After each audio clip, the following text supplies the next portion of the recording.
Hello, hello, Fair Business Australians. On this amazing Sunday, the rain held off for our event today, which was great.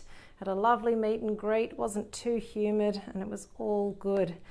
I thought I'd stop on just to answer a really great question that I had from a couple of people with regards to our logo. Make sure that the light doesn't...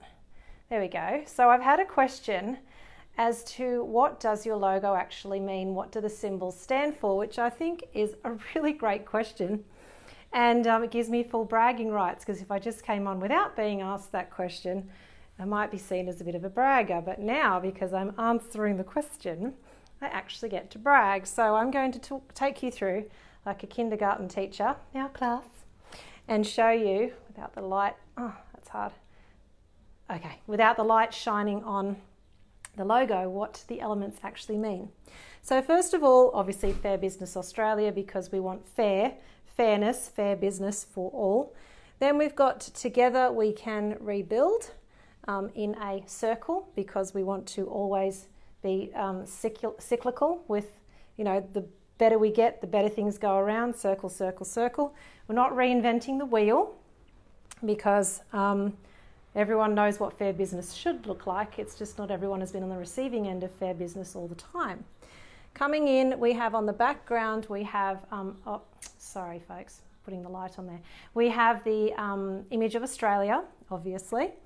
And then we come in again and we've got the two, the wreath, right? And the wreath is actually taken from, we run hard, we win the race. And that is, we are winners. And as we train hard and we run hard, we will win the race, and we will be able to wear that crown of victory at the end. And it's not just a crown, it's actually leaves of growth, because the tree gets bigger and there's more leaves, and you know, we can plant a tree for the generations to come. Then we've got the shield down here, which is actually a send off to my faith. Because a lot of people on this page do have a significant faith, and that's what's driving us. So we feel that it is our shield of faith. And even if you don't, you know, necessarily say that you are faith, you know, of a particular faith, there is still the element of faith in things to come, which, you know, that's what we're banking on. And then we've got the Southern Cross, of course, because we are all under the same constellation together. We are fighting this together. And we're fighting this as a community for people who aren't awake yet and might not even agree with us just yet, but we still need to fight for them because they're still under the same constellation. And then coming in again to another circle. And if you look close, if you blow up the logo, you'll see that it's made up of people. So when it was first given to me by the graphic designer, I said, oh, I like it, because it had the different elements. I said, I want it to look, you know, educational. I want it to look this, that, and the other. And he sent it back to me, and it had two handshakes, as in power of agreement, right? Because it's very important that we have the power of agreement when we're trying to launch something and rebuild for the next generation, because that is what, you know, I tag off a lot of my emails with, is together we can push back, together we can rebuild, and we will win. So what it is actually a whole bunch of people all in a circle, all with a round table, Knights of the Round Table approach. So we're not wanting to reinvent the wheel. Together we can rebuild. If we run hard and train hard, we will win our race, and we will grow a tree for the next generation. Obviously it's Australia. We have the shield of faith, that we're all fighting under the same constellation, and we're fighting for people whether they're awake or asleep. And then coming into the center of the logo, we have the people in a round table, because, you know, whether you have one employee or you have 10,000 employees, you are still important. 97% of the country's population is employed by a small business owner, and if small business folds and fails, then the country will fold and fail. Now, we haven't seen a loss. I mean, we've seen a loss of productivity because of time, but we haven't seen a loss of resources, as in people have still been sat at home with money to spend, and they've gone to Amazon and they've spent it there, or they've gone to eBay, or they've gone to AliExpress, or they've gone to Bunnings, or they've gone to all these other major corporations, and they haven't shopped local. So by signing up your business under that Fair Business logo, you get educated on what are your legal rights and what are your legal obligations. You know, if you coerce your staff, are you on the right side of the law? Have a look at the police pack yourself, read the laws for yourself and see whether you still feel that you are at the end of reading that.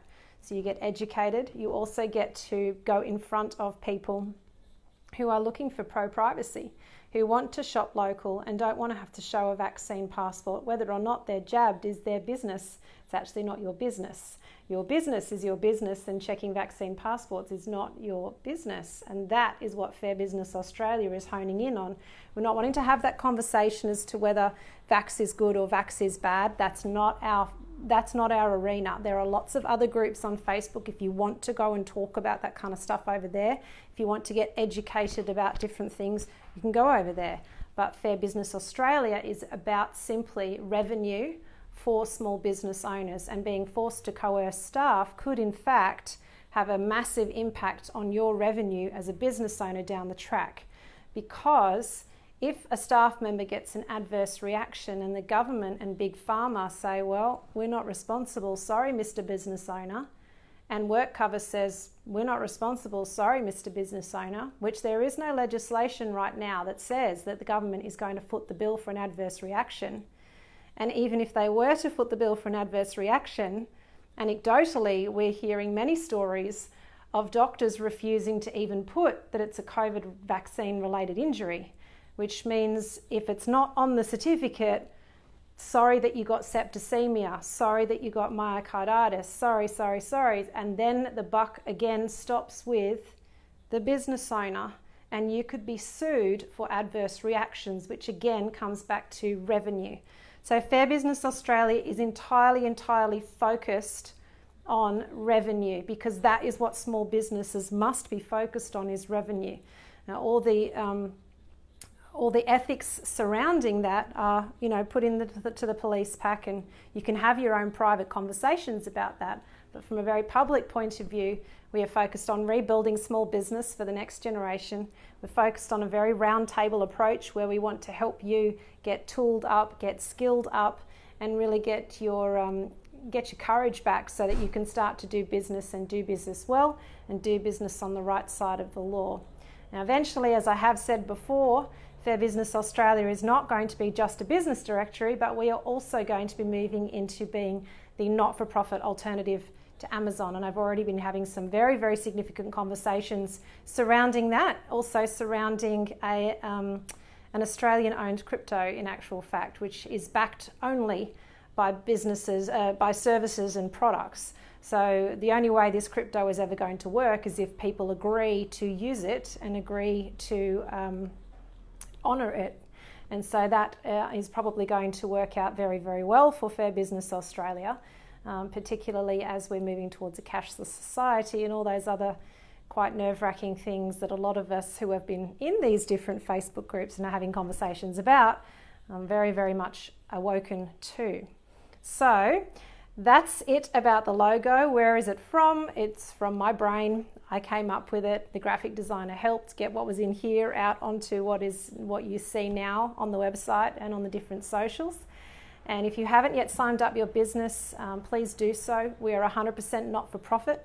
We are not a registered not-for-profit, so your money is not tax deductible.